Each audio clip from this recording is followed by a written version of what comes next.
Now, the United Kingdom Independence Party has always taken a very dim view of Britain's membership of the EU. However, recent polling suggests that what really exercises UKIP voters is not Europe, but the thorny issue of immigration.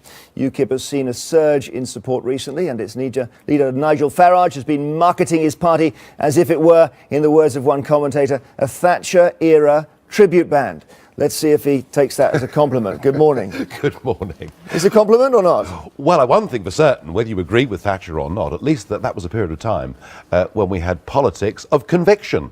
Ideas and general elections really mattered.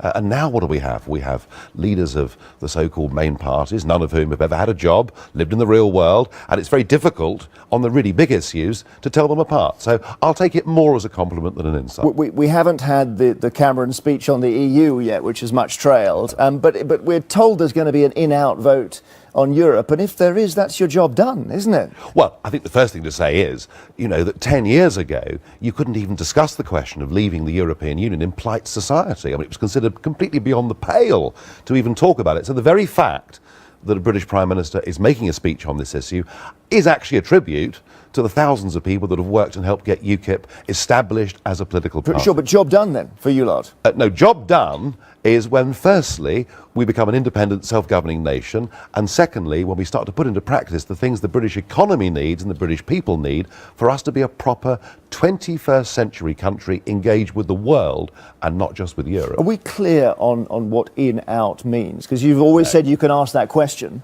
but actually others say, well, it's far too simplistic to put it that way. Well, I mean, really, the question is simpler than that. The question is, do you wish to govern your own country through the ballot box in a democracy or become a province of a new United States of Europe? That, in reality, is what it's all about. And what we've had over the last week... Well, that's a rather loaded take on it, isn't it? No, it isn't. That's asking for the answer, let's say, as the UK, and out of... I mean, that's exactly what people fear. At the heart of this is the whole democratic argument. Do we want to govern ourselves, or are we prepared to accept that nearly all of our law comes from somewhere else, over which we only have a tiny say?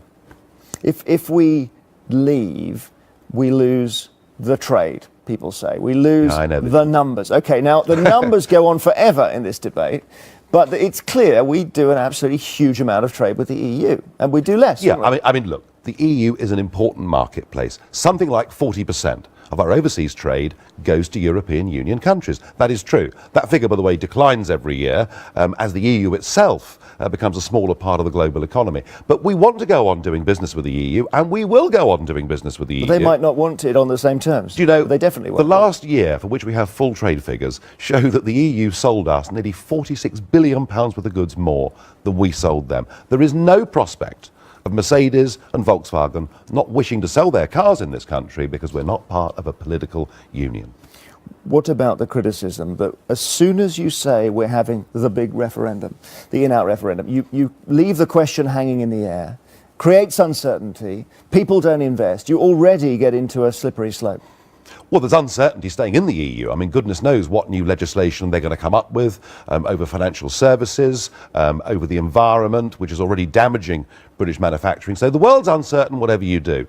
But even if we did accept that argument, that really means that what Mr. Cameron ought to do is to say, right, we're going to have a full, free and fair referendum on this before the next general election. Because what this speech apparently is going to offer us is the idea that if he wins the next general election, which looks doubtful, after a renegotiation, which I don't believe to be possible because the other member states of Europe aren't in the mood, then in 5 years' time, he'll give us a referendum. And the trouble is, we've heard this all before from Mr. Cameron, and frankly, I don't trust him. Well, what about a possible alliance with the Conservatives? Now, I thought you were going to laugh when I said that. Well, they're going to the next election, and let's say the whole Lib Dem coalition thing falls apart, but they're the biggest party still, and they turn to you. What do you say? I think with David Cameron as leader, that is virtually impossible to even contemplate. It's very interesting. Ed Miliband, Nick Clegg, they don't agree with what UKIP stands for, but they recognise that we have a sensible point of view that is held by a large number of people in this country.